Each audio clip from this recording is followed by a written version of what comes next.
fai estar preocupados.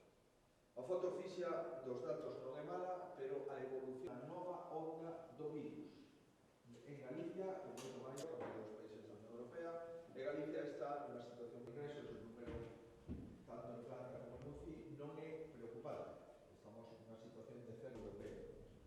Se está extendendo por toda Europa. Galicia ha detectado ademais 5 novos casos de variante Delta Plus. Por tanto, se ha dado COVID por parte dos servicios de salud. Imos a seguir nas áreas sanitarias a través de antígenos nos concellos, porque sí está claro que la reunión que vamos a hacer con la hostelería los próximos días a toda la hostelería galega, así como otros eventos que... Autorizamos a segunda emisión de bonos sostibles por importe de 500 millóns de euros para sufragar investimentos ligados á economía verde e á Axenda 2030. Esta emisión súmase á primeira que fixemos en setembro do ano pasado polo mesmo importe, 500 millóns de euros. Galicia é así unha das 5 comunidades autónomas españolas que emiten deuda pública a través de bonos verdes. Madrid, Andalucía, Navarra, País Vasco e nós somos os que estamos facendo xa desde fai tempo. Estos bonos verdes de emisión de deuda pública só se poden destinar, lóxicamente, a determinadas actividades, iniciativas relacionadas coas enerxías renovables, iniciativas de eficiencia enerxética, control de contaminación, transporte limpo e tamén poden ter unha vertiente social, apoiar infraestructuras básicas, de mellora dos camiños rurales, apoiar a educación, construción de hospitales, acceso á vivenda. Por tanto, os bonos verdes teñen unha amplitude de destino bastante potente. Estaba prevista esta emisión no Plan Anual de Endebedamento. Compre lembrar que esta emisión non estamos incrementando a débeda pública.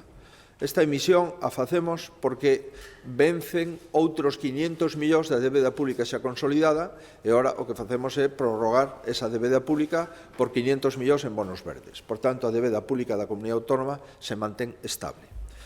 Galicia conta con un marco de financiamento sostible, temos unha comunidade saneada. Lembrarán que o orzamento que está neste momento na Cámara destina casi 9.000 millóns de euros a gasto social e a emprego. É dicir, máis de 7 de cada 10 euros os destinamos a gasto social e emprego. E este ano, a única partida que baixa é xustamente a dos xuros da débeda pública, 74 millóns de euros. É o menor gasto da serie histórica da débeda pública na comunidade autónoma. Isto se debe a dúas consideracións. A primeira é que os tipos de débeda están nun momento de baixada evidente, aínda que hai algún rebote de décimas en relación co mercado de fai un ano, e, en segundo lugar, que a débeda pública da Comunidade Autónoma, aínda que incrementamos, sigue sendo unha débeda pública 7 puntos por debaixo en términos de PIB que a media da débeda pública das comunidades autónomas españolas. Isto significa que, dende o ano 2008, Galicia é a comunidade autónoma con menor incremento de débeda pública de España.